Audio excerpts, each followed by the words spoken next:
Brothers and sisters, Frères et sœurs, je me sens très petite de me tenir à cette chaire où tant de mes héros se sont tenus. I would like to share with Je voudrais vous parler de sujets qui me touchent et m'adresser plus particulièrement aux jeunes. the great heroes from the Old Le prophète et guerrier Josué fut l'un des grands héros de l'Ancien Testament. Il a lancé cette invitation aux enfants d'Israël qu'il dirigeait. Choose you this day. Choisissez aujourd'hui qui vous voulez servir. Moi et ma maison, nous servirons l'Éternel. Joshua's declaration Cette déclaration prouve que Josué était véritablement converti à l'Évangile. and all Pour lui et pour chacun d'entre nous, la conversion au principe de l'Évangile s'acquiert en vivant honnêtement les principes et en étant fidèle à ses alliances avec le Seigneur. to share a conversion. Je vais vous raconter une histoire de conversion tirée de mon histoire familiale, celle d'une autre de mes héroïnes. Elle s'appelle Agnès Hogan. En 1861, elle devint avec son mari membre de l'Église en Écosse. En Écosse. Ils immigrèrent aux États-Unis avec leurs enfants à cause de fortes persécutions dont ils étaient victimes.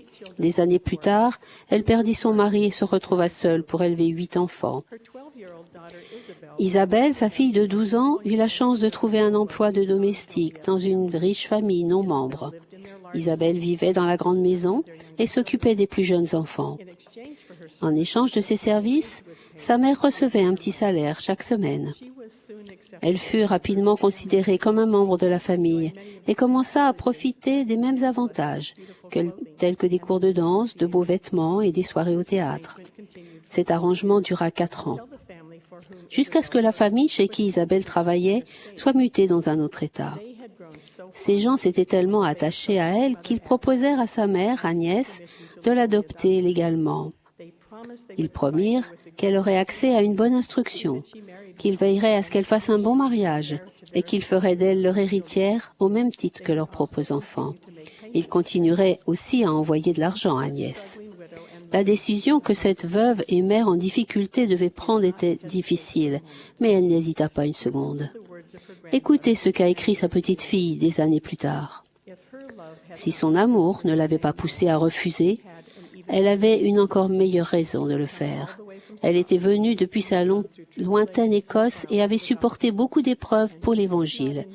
Et elle n'avait pas l'intention, si c'était humainement possible, de laisser un de ses enfants perdre ce qu'elle était venue gagner de si loin. family used every La famille riche usa de tous les arguments possibles.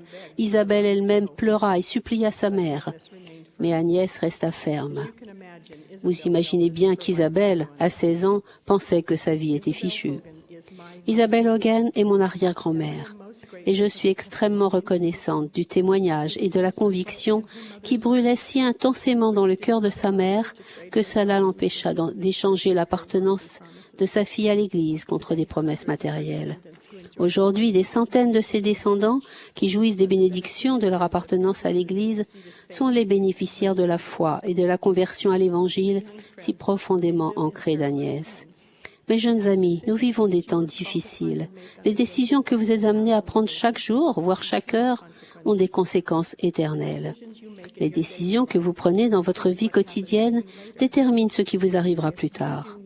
Si vous n'avez pas encore de témoignages profondément enracinés et la conviction que l'Église de Jésus-Christ des saints des derniers jours est le royaume de Dieu sur terre, le moment est venu de faire ce qu'il faut pour les obtenir.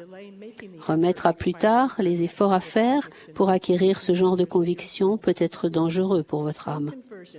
La véritable conversion implique davantage qu'une simple connaissance des principes de l'Évangile, et même davantage qu'un témoignage de ces principes. On peut avoir un témoignage de l'Évangile sans le vivre. Être véritablement converti signifie agir en fonction de ses convictions et permettre qu'elles produisent un grand changement en nous ou dans notre cœur. Dans le livret, ancré dans la foi, nous apprenons: la conversion est un processus, non pas un événement. Votre conversion est le résultat de justes efforts pour suivre le Sauveur. Cela demande du temps, des efforts et du travail. Mon arrière-arrière-grand-mère avait la ferme conviction que l'Évangile était plus important pour ses enfants que tout ce que le monde pouvait offrir en termes de richesse et de confort, parce qu'elle avait fait des sacrifices, avait persévéré et avait vécu l'Évangile. Elle avait été convertie en vivant les principes de l'Évangile et en faisant des sacrifices. Nous devons suivre le même processus si nous voulons acquérir le même genre d'engagement. Le Sauveur a enseigné. Si quelqu'un veut faire sa volonté, il connaîtra si ma doctrine est de Dieu ou si je parle de mon chef. Parfois, nous essayons de faire l'inverse. Par exemple, nous procédons ainsi. Je respecterai volontiers le loi de la dîme, mais je dois d'abord savoir si elle est vraie. Peut-être même prions-nous pour recevoir ce témoignage en espérant que le Seigneur nous l'accordera avant même d'avoir rempli un formulaire de dîme. Ça ne marche pas comme ça. Le Seigneur attend de nous que nous fassions preuve de foi. Nous devons constamment payer une dîme complète et honnête pour acquérir un témoignage de la dîme. Ce processus s'applique à tous les principes de l'Évangile, que ce soit la loi de chasteté, le principe de la pudeur, la parole de sagesse ou la loi du jeûne. Je vais vous donner un exemple pour illustrer le fait que vivre un principe nous aide à nous convertir à ce principe. Dans les années 60, j'étais une jeune fille et l'unique membre de l'église de mon lycée. C'était une période contestataire, caractérisée par le rejet de la morale traditionnelle, l'usage de la drogue et la mentalité du « tout est permis ». Nombre de mes camarades étaient des gens bien, mais ils se laissaient entraîner par l'excitation créée par cette nouvelle morale, qui n'était en fait que l'ancienne immoralité. Mes parents et mes instructeurs m'avaient inculqué l'importance de traiter mon corps avec respect, de garder l'esprit clair, et par-dessus tout, d'apprendre à faire confiance au commandement du Seigneur. J'avais décidé d'éviter les situations où je savais qu'il y aurait de l'alcool et de me tenir éloigné du tabac et de la drogue. Cela voulait souvent dire que je n'allais pas aux fêtes et que je sortais rarement avec des garçons. L'usage de la drogue se répandait de plus en plus chez les jeunes. Les dangers n'étaient pas aussi connus qu'aujourd'hui. Par la suite, de nombreux jeunes de mon âge ont subi des dommages irréversibles à cause de drogue ou ont souffert de graves dépendances. J'étais reconnaissante que l'on m'ait appris à vivre la parole de sagesse et j'ai acquis le profond témoignage de ce principe de l'Évangile. Le bon sentiment que j'ai ressenti en pratiquant un principe vrai de l'Évangile était la confirmation par le Saint-Esprit de la véracité de ce principe. C'est à ce moment-là que la vraie conversion commence. Dans le livre de Mormon, le prophète Moroni enseigne « Je voudrais montrer au monde que la foi, ce sont les choses qu'on espère et qu'on ne voit pas. C'est pourquoi, ne contestez pas parce que vous ne voyez pas, car vous ne recevez de témoignage qu'après la mise à l'épreuve de votre foi. » Dans notre société, où l'on exige la satisfaction immédiate, nous nous rendons souvent coupables d'attendre la récompense sans travail. Je crois que ce que Moroni nous dit, c'est que nous devons faire le travail d'abord et faire preuve de foi en vivant l'Évangile, puis que nous recevrons le témoignage qu'il est vrai. La véritable conversion a lieu quand nous continuons à agir selon les principes que nous savons être vrais et quand nous respectons les commandements jour après jour. C'est une époque magnifique pour être un jeune dans l'Église. Vous êtes les premiers à participer au nouveau programme « Viens et suis-moi », dont le but est que vous vous convertissiez à l'Évangile de Jésus-Christ.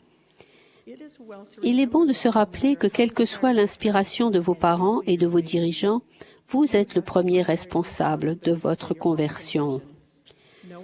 Personne ne peut être converti pour vous. Personne ne peut vous forcer à vous convertir.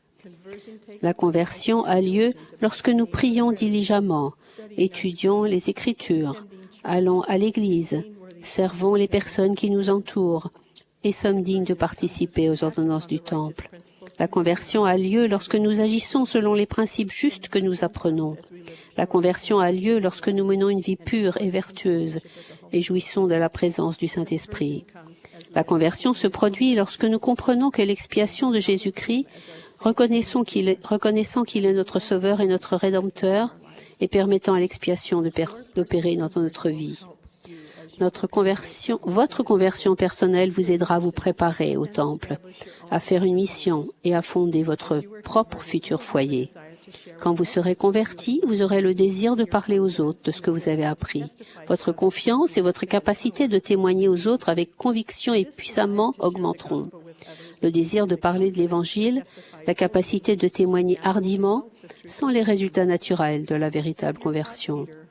Le Sauveur a enseigné à Pierre, « Quand tu seras converti, affermis tes frères. » Vous vous souvenez de Josué, le prophète soldat? Non seulement il était converti, mais il a travaillé inlassablement toute sa vie à amener les enfants d'Israël à Dieu. Dans l'Ancien Testament, il est écrit « Israël servit l'Éternel pendant toute la vie de Josué ».